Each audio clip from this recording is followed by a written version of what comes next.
Hello everybody and welcome to Chapter 11 of our Python 3 Basics tutorial series. In this video we're going to be building on the last video, which was functions, and in this video we're going to be adding function parameters. Basically what parameters are kind of like an extended variable, and it allows developers to create a function, put in function parameters, and this allows the programmer that is using the function to kind of customize the function itself. So let's say, for example, we're going to make a simple calculator, for example. So let's do define addition, and to do this addition we're going to have num1 and num2, and then we round it off with a colon, and then we add our code. So addition is going to use num1 and num2 as its parameters, and then now we can write our code. So we're going to say the answer equals num1 plus num2, whatever those are, and then we can return the answer. And now what we're going to do is we come down here, and like I said, kind of functions are like an extended variable. You're going to see a lot of times where people use a variable and they assign a function to that variable, and what that does is assigns the return of that function to the variable. So we could say x equals addition 5, 6, and then we can print x. So if we save and run that, we see that we get 11. Now there is no limit to the number of parameters that you can have. So you could say num1, num2, num3, num4 plus num3 plus num4, like that. 5, 6, 6, and 5. Run that again, and we get 22. And so on.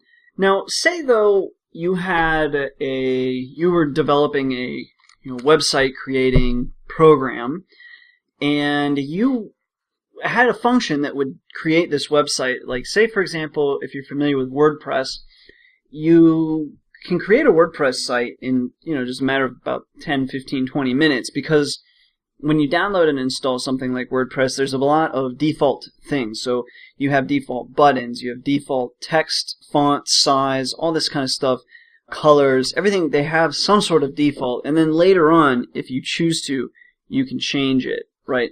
And so here, for example, we can see we've got num1, num2, num3, num4, and at least with addition, it doesn't necessarily matter what order these parameters are in, but think about if instead of addition, we had define website, and then we had all kinds of questions like font, color, font, background, we'll do background, color, font, size, font, color, and so on. Obviously with a website there's hundreds of variables. But we're just making a simple one with font, background, color, font size, and font color, just for example. Now let me add this undercase there, or underscore. And then in this we'll just say print font, and actually let's do font like that, and then print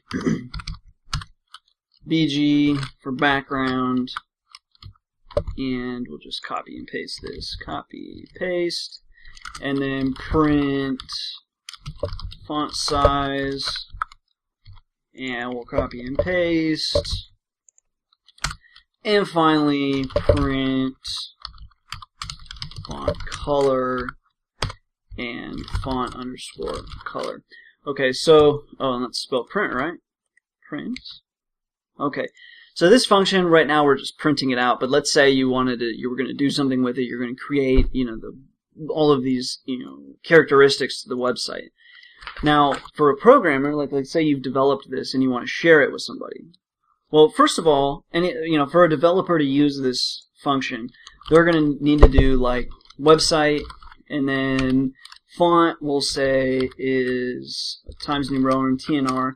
Background color we're going to say is black. actually, the background color probably should be white, not black. Font size 11, and font color will be white, or I mean black. Okay, so this currently, if we save and run this, is going to print out for us the font, the background color, font size, font color. Okay, but like we were saying, with a website, there might be hundreds of variables. You might be able to see here that this could get tedious really, really fast. Also, it's worth noting that you have to, whatever order these parameters are in, you have to retain that exact same order when you define the function. The only way around that would be something like this. So if you did website, and we'll copy and paste this. So copy, paste. But what if we black to the front accidentally, and as a developer we forgot the order? So we save and run this, and now we see that instead, actually let's comment this out so we can see very clearly. And instead we have font black, background TNR, font size white, font color 11. Obviously you can't have a font type black, right? So this created a problem for us.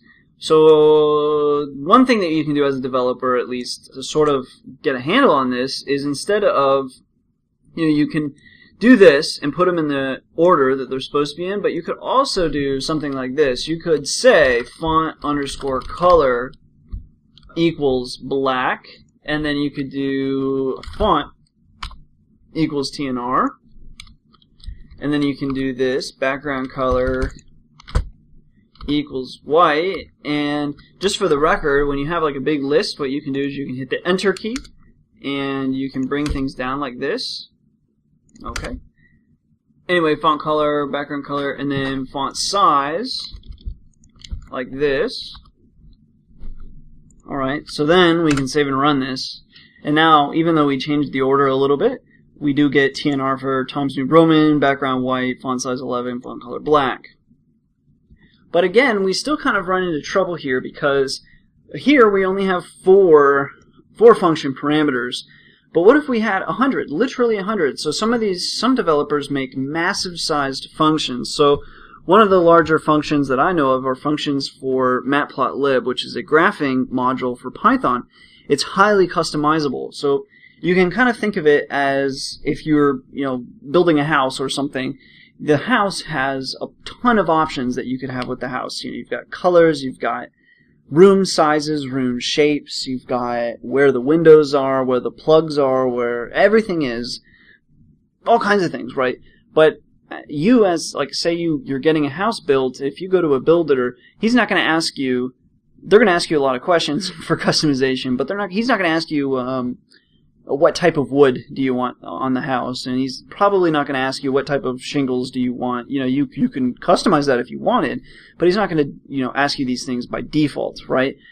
But if you request them, you can always request because you're building the house, right? And so he can customize those things, but in general, he's not going to ask you about every single thing, every single part of that house, what kind of wire, what gauge wires to use, blah, blah, blah, blah. He's not going to ask you all of those questions. But if you requested them, they could be customized to exactly what you wanted. So in a situation like that, even though we're not building a house, but you can at least think of it in terms of Matplotlib, where you've got color, line thickness, plot markers, font size, font colors, axes colors, all of this stuff. There's a lot of options, but you should at least have a default option that makes it very simple. Maybe someone just wants to do a very simple graph and that be it. Whereas other people are often occupied with making it look very good at the same time for presentability reasons. So that's where function parameter defaults come into play.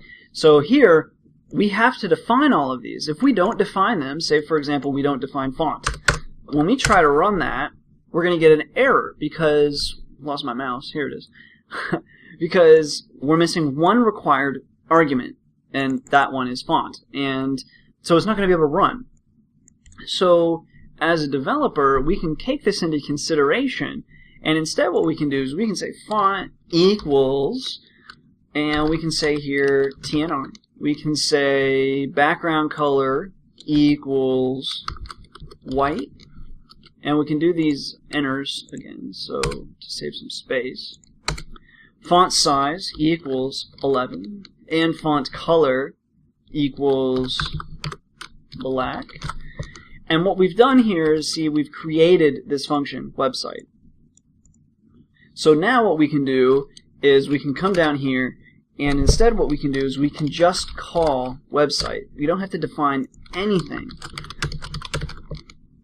So we'll save and run that. And we bring it over here.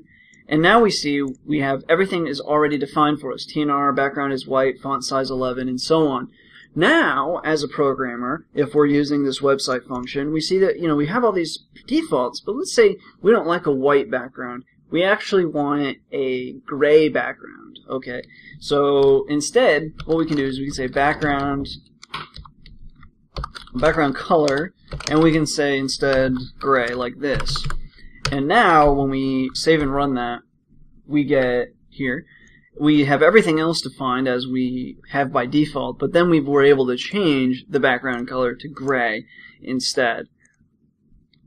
So, for the most part, if you're creating functions and they have a decent number of parameters, probably anything more than 2 parameters, I would say you definitely want to create function parameter defaults. That way, anytime you're using it or someone else is using it, they can just use the defaults very simply and only need to customize what they need to.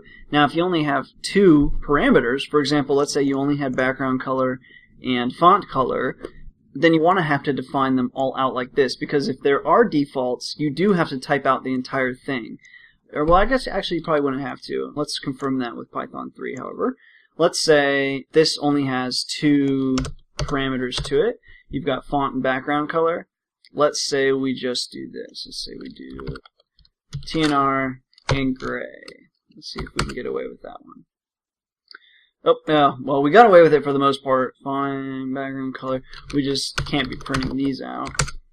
So actually, if there's only 2, then you could still define defaults and the person could still type them in like this. So actually, if you're creating a function and you're planning to use it yourself or even share it, it just makes a lot of sense to go ahead and define defaults. Now, again though, at least for my purposes, if I only have a couple variables here, I usually don't put in defaults, but if you're creating a function that has just gobs of parameters, then it just kind of makes sense to go ahead and put in the defaults, and then that way the people can just customize exactly what they want.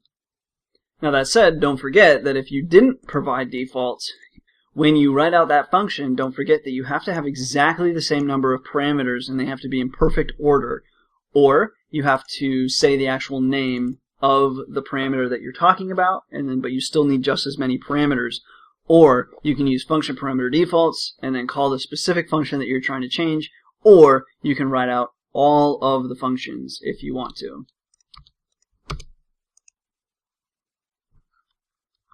So, kind of a long one, chapter 11 on functions, but hopefully that helps a lot of you guys out, and girls. There are a lot of parts to functions, but they're extremely useful to use, and it's a good idea to know all about functions, parameters, and their defaults. So that's going to conclude chapter 11. In chapter 12, what we're going to be talking about is global and local sort of variables, because once you start using functions, you're going to start using variables, and you're going to somewhat quickly realize that variables don't quite work in the way that you would have hoped, and sometimes you're going to find that even though you swear you define that variable, you see you've defined that variable, it's not working. It says it's not defined and you can't figure it out. So anyway, that's what we'll be covering in the next chapter. As always, thanks for watching.